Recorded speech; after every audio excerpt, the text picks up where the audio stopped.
Hey everyone, this is Adam Elenbaas from Nightlight Astrology. Happy Monday, everybody. Hope you guys had a good weekend. Today we're going to start the week by looking at one of the biggest transits of the week, which is Jupiter's entrance back into the sign of Aries, which is also happening at the solstice moment, 0 Capricorn. That's the winter solstice if you're up here in the northern hemisphere. But that is an important dynamic all on its own. What to speak of the fact that Jupiter is also entering Aries, that 0 Aries degree being one of the most powerful degrees of the zodiac. So it's a really interesting week. Jupiter at 0 Aries on itself or on its own, completely very powerful transit. And then on top of it, the fact that that is happening as the sun crosses 0 Capricorn and then makes a square to Jupiter in their synodic cycle, that dynamic is a big deal on its own. The solstice is a big moment on its own. Jupiter entering Aries is a big moment on its own. So you put all those things together and you get a pretty dynamic and compelling week of astrology ahead of us. So that is what we're going to be looking at today. We're going to take a look at some of the light and dark themes that you may be noticing and trying to contextualize them given the phase dynamic of Jupiter and the sun that's present right now and of course the solstice turning point. So before we get into that, don't forget to like and subscribe, share a few comments or reflections. It helps the channel to grow. If you ever have a story you want to share that is rooted in one of the transits we're talking about, use the hashtag grabbed or email us grabbed@nightlightastrology.com. Of course, one of the names for the ancient planets were grahas or grabbers.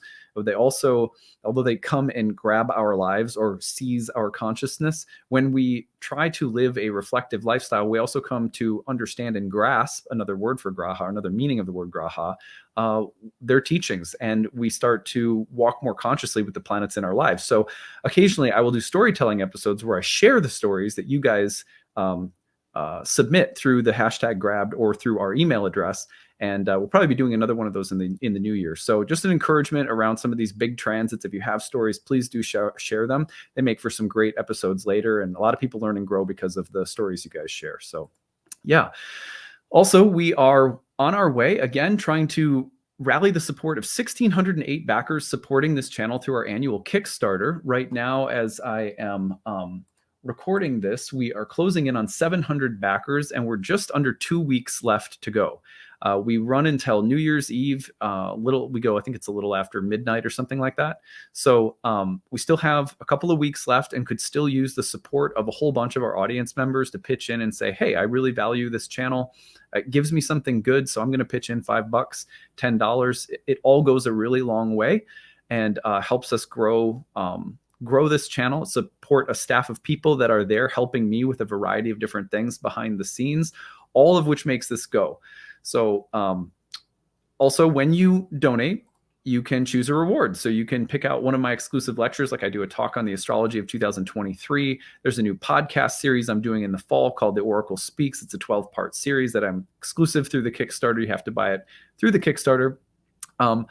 Also, you can pick up 50% off on any of my online programs. I have 4 one-year courses that I teach on ancient Hellenistic astrology, horary astrology, and so you can pick up any of those 50% off. If you bundle them together, there is a 4-class pass. I have 6 total classes you could take. You can take any of those 4 of my 6 programs, some of which are also new every year. They're different every year, and you can use them whenever you want. And that takes the savings up to about 75% off. I think we have about 10 of those left. So anyway, there's lots of good deals. I really deeply appreciate all the support that's poured in lately. We have a little ways to go yet. We're around, like I said, 700 backers. So we have still like 900. We're still trying to gain the support of like 900 more listeners to pitch in and just say, hey, I like your channel. Of course, I'm willing to pitch in $5, $10 to support it, or pick a reward and donate a little bit more. So anyway, thank you guys for everyone again who's already pitched in. And if you don't have money to pitch in, we understand. Your prayers are appreciated. Good energy, good vibes. Tell people about the channel. It all helps. All right. Well, all of that being said, let us now turn to the astrology of this week. So when we put the transits up, there's a few things that are worth noticing right away. And I got to get my little epic pen thing out here. All right. Let's gather that. So the first one is that we are, let's move this along a little bit. So here you can see this is Wednesday of next week, or excuse me, of this week, December 21st. So I'm making this over the weekend right now. So here you can see, the sun moving into the square with Jupiter. Actually, let's take this back a second so you can just see when Jupiter actually enters Aries. So Jupiter will enter Aries. Here we go. Where are we? There we go. Okay, so Jupiter enters Aries in the morning of December 20th. So that's tomorrow. And Jupiter's entrance into Aries is then followed and let me just highlight this so you can actually see it. Okay, there's Jupiter having entered Aries Tuesday, December 20th. Now, if we advance this just a little bit, you're going to see that it is just like a little bit over a day later. By December 21st, winter solstice, you're going to see the sun squaring Jupiter, having just entered Aries, still at that 0-degree Aries mark. So December 21st is solstice, and on the solstice is a Sun-Jupiter square with Jupiter on that 0 Aries mark. So that's really significant. That's a very powerful transit. And again, if it were just Jupiter entering the 0-degree of Aries mark, one of the most powerful degrees of the zodiac, that alone is a powerful transit. The winter solstice alone is one of the more powerful days of the year, a powerful turning point in the solar cycle. And it doesn't matter which hemisphere you're in. The solstices are powerful moments. So you have that, but then what you're also doing is you're putting the two into a square. Now the sun is faster than Jupiter, which means this is a last quarter square. Now we talked a little bit about Jupiter's synodic cycle with the sun. I want to remove everything from your perspective here just for a minute so we can brush up on that cycle. And all right, here we go. So let's look at the history of the cycle. So if we go back just a little bit, you'll see, remember this, it was just after the sun made a trine to Jupiter in late Scorpio that you'll see, if we go forward just a little bit, then Jupiter is stationing to turn direct. It's just after the trine that it stations to turn direct or retrograde. Depending on which one it was, if it's the opening trine or the closing trine, then you're kind of on the early part or the late part of the synodic cycle. So from this moment on, after Jupiter turns direct, then the sun, who's still moving very quickly while Jupiter is just picking up speed, the sun will then square Jupiter. And it's that whole process that is sort of like the last quarter of the synodic cycle between Jupiter and the sun. What do last quarters represent, generally speaking? And I'm going to read you something, and I can't believe I set it down. Hold on just a second.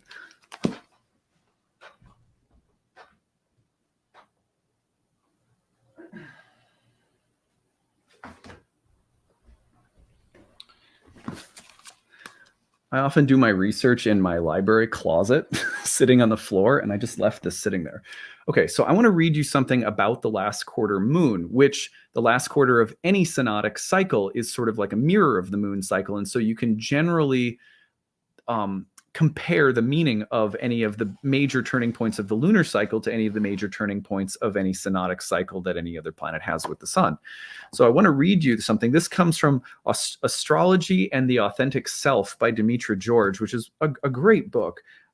And this one, she talks about the different phases of the moon. So let's see, where is it? Here we go. So we talk about the lunar phases. And remember, this is talking about the lunar phase, but we are applying this to the synodic cycle between the sun and Jupiter. And what we're about to say is that what I'm about to read is applicable for us now when it comes to Jupiter. So we'll try to interpret or carry this meaning over to a Jupiter cycle in a minute. But first, this. The last quarter moon. So this is the last quarter moon of the Jupiter phase, of the Jupiter cycle. Now the crop has been harvested, and whatever fruit is left on the vine begins to decompose, drawing its energy inward to create the seed for the next cycle. People born during the last quarter moon phase likewise periodically find themselves faced with the necessity of letting go of obsolete forms that have fulfilled their purpose and severing themselves from the parent plant. So it doesn't matter if you were born with this or not, because we're just applying this to a transit. But the idea that's really important in that passage is that we find ourselves faced with the necessity of letting go of obsolete forms that have fulfilled their purpose and severing themselves from the parent plant. Dane Rudyard, he wrote a famous book on the lunation cycle, by the way, famous modern astrologer, called this phase a crisis in consciousness because the crises that occur are not the physical crises of the outer world, but rather crises of thought in the inner mental realms. When these individuals realize that they no longer believe in the ideas they used to hold because they now know better, it is excruciatingly difficult to continue being the people that they used to be, since they no longer hold to the values of their former selves. They turn away from old accomplishments and begin to look for new ideas around which to reorganize their thinking. It is often difficult for them to externalize the change until they have first worked through it in their own mind. During this transition, they often continue to act in accordance with the old image, even though it is no longer a genuine reflection of their current authentic selves. The kind of energy that stands behind this expression and actualization of the life purpose is that of reevaluating beliefs, revising thinking, and reorienting around new creative possibilities. They are here to challenge. We are here to challenge and tear down structures that are antiquated and have outlived their usefulness. Okay, so that's like a brilliant description of a last quarter moon, one that I have used for years. Of course, it comes in part from what modern astrologers like Dane Rudyard and Demetra George and Liz Green and so many others have written about the last quarter moon. But also, even ancient astrologers talked about the last quarter moon and the ending phase of the lunation cycle carrying over into any synodic cycle as moving into the harvesting stage of life. For example, in India, it's very common across many different yogic traditions that in the latter stage of life, you let go of maybe like retirement, let's say. It's called the Vanaprastha ashram, where you will actually move into kind of like retired ashram mode of life so that you can focus on the inner world. And you're sort of letting go of things like, well, you've raised your kids if you've had them, you've done your job and you're retired and so on and so forth. So now you can kind of let go of those forms in order to turn inward. That's sort of a last quarter expression, if that makes sense. Now we have to ask ourselves, what does it mean that we are at a last quarter moment for Jupiter? We have been for a while since, let's see here. Let's say like October through November has been a last quarter phase. We've been in it. And now it's reaching this critical moment where the sun actually squares Jupiter. So a last quarter for Jupiter has to do with our life purpose, sun, as signified by any kind of coherent structures of meaning and belief, Jupiter, religion, ideology, whether it's political, moral, spiritual, philosophical, or anything that grants coherence and order and some sense of unity to our lives. That's generally the role that Jupiter plays, whether it's through education or teachers or religion or the law or the courts. Jupiter upholds a sense of unity. Now, there's lots of other things that Jupiter represents. We're going to use that kind of broad philosophical understanding of Jupiter to say that as we are in a last quarter, and we have been for a little bit now, but this is like, it's the last quarter is reaching like within the phase of the last quarter. This is sort of like the grand finale. And from this is a critical turning point, a defining moment where we have to look at it's very internal as a quote unquote last quarter phase is across the board. We're looking at things that have run their course, especially ideologically, philosophically, morally, spiritually, intellectually, and new values that are starting to emerge as a center around which we can orbit, that grant coherence and unity to our lives. We may be dealing with the internal crisis of how to do that or how to make that change. It feels like we're still living externally with an old value system, but we're getting ready to shed that value system in favor of something different. Now, what is that different thing? Well, it's going to be with Jupiter entering the sign of Aries as the sun goes into Capricorn. This is probably something that's ambitious, that requires hard work and sacrifice, that requires determination and effort. It has a bit more of a yang quality to it on the Jupiter side of things, which would mean the initiation or starting of something new that requires like zeal and assertiveness, even maybe a kind of an aggressive energy behind it.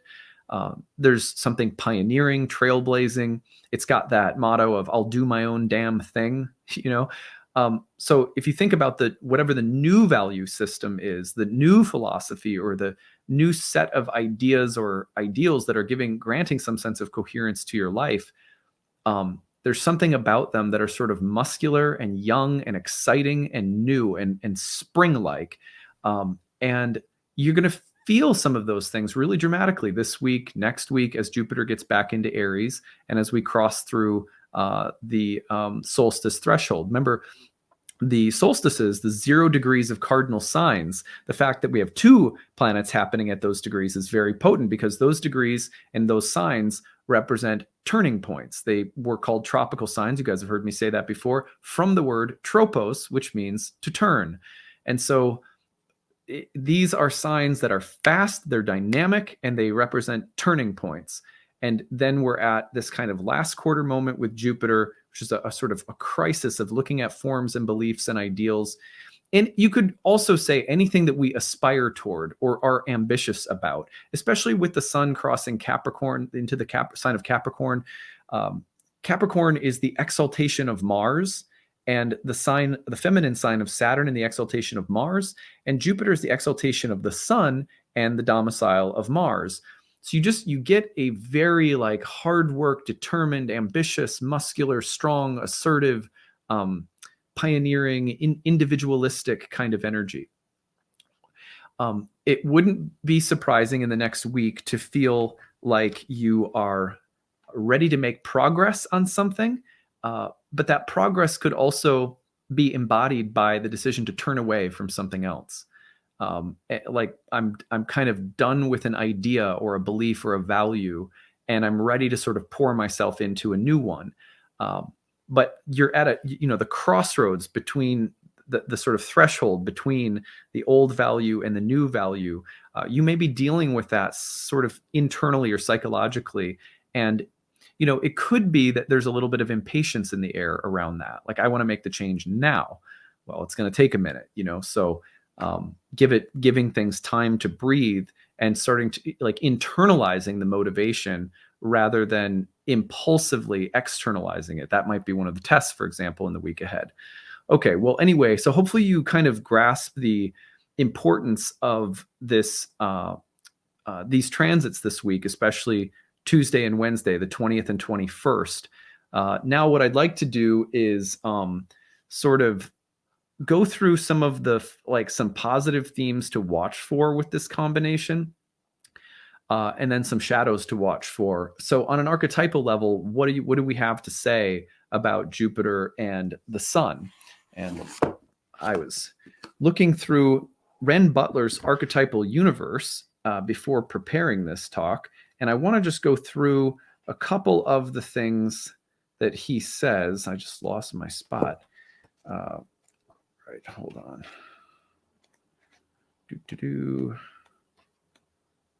Where are we? Here we are. Okay, there we go. So we're going to come back to this in a minute. First, 5 positive themes to watch for. With the sun square to Jupiter, as Jupiter is entering Aries, the sun Capricorn. The first one, most positive, is the theme of joy and optimism. I mean, one thing that the sun and Jupiter represent quite plainly is getting excited about something. That just generally, the sun and Jupiter together will represent themes of enthusiasm. I'm happy and I'm excited. Usually with Jupiter in a sign like Aries and the solstices and these cardinal turning points, it will be I'm excited about something that I'm just now starting to do, or something that I'm going to start doing, or something that is sort of new and fresh. But joy and optimism is a big theme for the sun and Jupiter. The second one is generous and outgoing. They say that generous people are generous because they are full. And so when their cup is overflowing naturally, then there's just a way in which you feel like the person's always giving, whether that's in their energy or their emotional output, or, maybe someone who like literally gives you some kind of resource. But either way, a sign of people who are healthy, happy, vital, and fresh is that they're sort of overflowing. And so there's a very generous energy with Jupiter and the sun. And you may notice that around you. You may notice that as something that you're experiencing within yourself. The other thing that goes along with it is the sun Jupiter is just very outgoing. It's more of a, you feel good, and there's like a desire to be more, it's like a sunny day. It's like a sunny day where you just want to go outside. You don't want to, there's more of an inclination to be out and sharing things with people.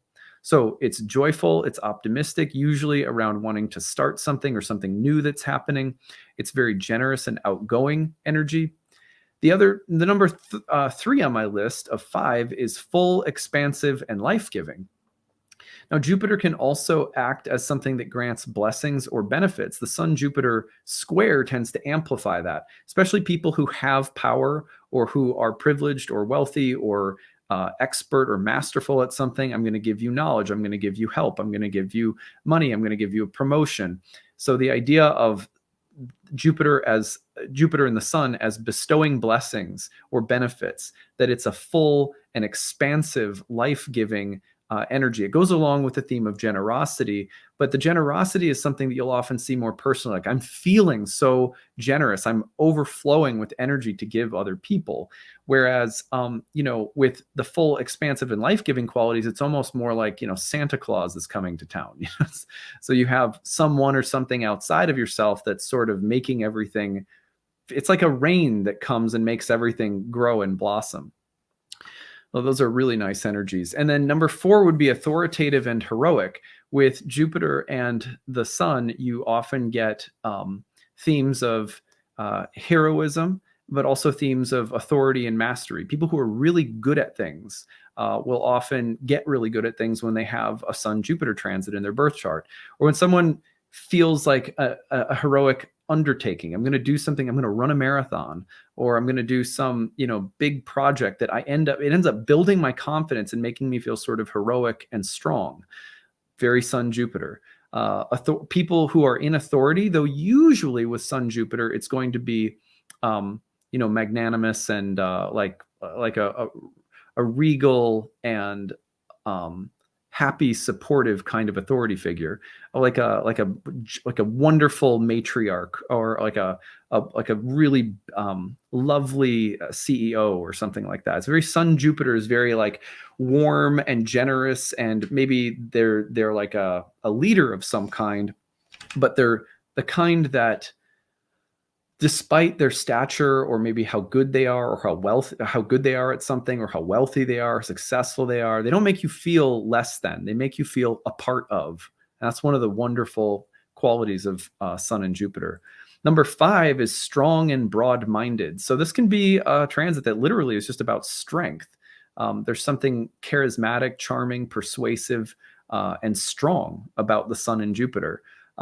And at the same time, the Sun and Jupiter can stand for broad-mindedness, being very like broad-minded and open and interested in other people and other things. Or the Sun is interested, let's say, in knowledge or higher wisdom or truth. The Sun as clarity, illumination, and enlightenment.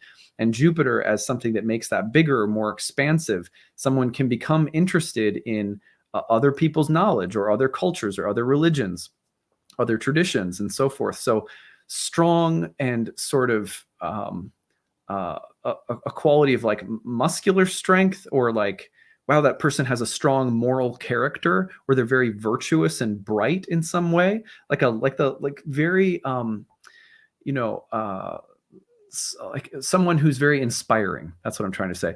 But it could also be someone who's just very broad-minded and like appreciating and interested in a very broad variety of things, so long as those things are sort of beautiful and interesting and uplifting. So like you find Sun Jupiter, people who were born with Sun Jupiter are often some of the most, like, the brightest people in the room. My grandfather, one of my grandfathers, was a Sun Jupiter, had a Sun Jupiter square, just like so affirming and encouraging and supportive and interested in like what everyone and everything. And that's a very Sun Jupiter thing. Now there are 5 shadows to watch for, and these are also, they're very real. It's just something to be aware of this week. One would be, arrogance. Sun Jupiter can be like proud and boastful and arrogant. And number 2 can be dominance. Sun Jupiter can be like, someone who maybe they think they're really like bright and magnanimous, but they're also like, they always have to be the center of attention, or they can be very domineering. So you have to watch out for that a little bit. Number 3 would be self-righteous, my way or the highway. I'm right about everything. Or people who try to elevate their ego through preaching or evangelizing to people. When people think that they are right, but there's a hypocrisy, like you haven't taken the plank out of your own eye before you're constantly in condemnation or judgment about the splinter in other people's eye, to call on a sort of biblical reference there. So self-righteous and hypocritical, and acting like a moral hero when maybe your own actions or your own life is not to the same standard that you preach or set for others in some sort of superficial way. That's a very Sun Jupiter thing. Excessive or inflated, things can just get too big or too much. And finally, philosophical or ethical corruption or conflict. Now, this one will usually come about because the Sun in a square to Jupiter can mean that, let's say, there is some kind of conflict around authority figures, or conflict about something philosophical or theological or something political. And there's a struggle of wills, or almost like a clash of values or ideals. And sometimes that does come out with the Sun square Jupiter. So those are some of the shadows to watch for. I wanted to read you some of the things that Ren Butler wrote in his book, The Archetypal Universe. This is one of my favorite cookbooks and often plays a role in my daily research for my talks. Dream images. I just thought you guys would find this interesting. Sun-Jupiter transits coincide with warm, sunny, and positive elements in people's dreams. They include helpful male figures, good or supportive fathers, better outcome in the dream than one expects. Dreamers can have a sense of exaltation or upliftment, such as being perched on a mountainside high over panoramas or brilliant azure sky. Sometimes these scenes evoke a feeling of being too high. Other figures in dreams include aristocratic or imperious males. See how I can go the shadow side. Sun-Jupiter dreams remind me of our optimistic and expansive natures, as well as our potential for arrogance. Archetypes: great-hearted heroes, the sun-warmed golden beaches of Zeus's Greece. Classical homosexuality with its glorification of the masculine principle. That's interesting. The virtues of Apollo, the Sun King, Plato's the good and the true. These archetypes also enhance positive and spacious elements in holotropic breathwork sessions. Sun-Jupiter transits support the resolution of father issues, with journeyers more open to receiving support from their male sitters. That's interesting. People often tap into a sense of basic goodness and benevolence in the universe. In the integration phase, they may also have a heightened appreciation for lush scenery, grand vistas, and glorious sunshine. So just so interesting to see how some of that research in the holotropic sessions that Stanislav Grof did and Richard Tarnas, the psychedelic work that they did, and how they would notice what would come up for people in their psychic altered states, depending on what transits were present. So it's a really interesting piece of astrological history that astrology would be used as a way of mapping out the internal dynamics of psychedelic experiences, something that I can attest to very powerfully through, lots of years of doing ayahuasca regularly while studying astrology and becoming an astrologer, really through the aid of ayahuasca in large part. So anyway, that's a side note, but a turning point in terms of the Jupiterian facets of our psyche, our beliefs, our values, the things that give a sense of coherence and meaning and order, morally or philosophically to our lives.